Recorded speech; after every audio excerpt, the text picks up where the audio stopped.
Bakit hindi unahin ang sinasabi ng Biblia? Income muna. O, may pera na tayo. Bibili tayo ng bahay. Saan? Teka. Ba't di tayo magsimula ng negosyo?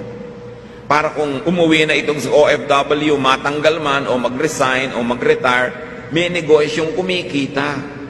At bakit hindi simula ng negosyo habang nasa abroad pa si kumikita? Para hindi masakit yung pamumuhunan.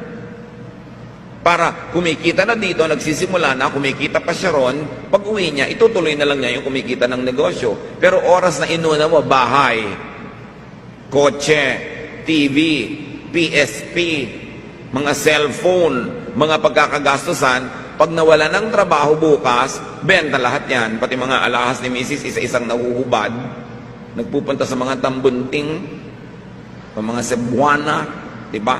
Dahil hindi inuna ang income, inuna gastos.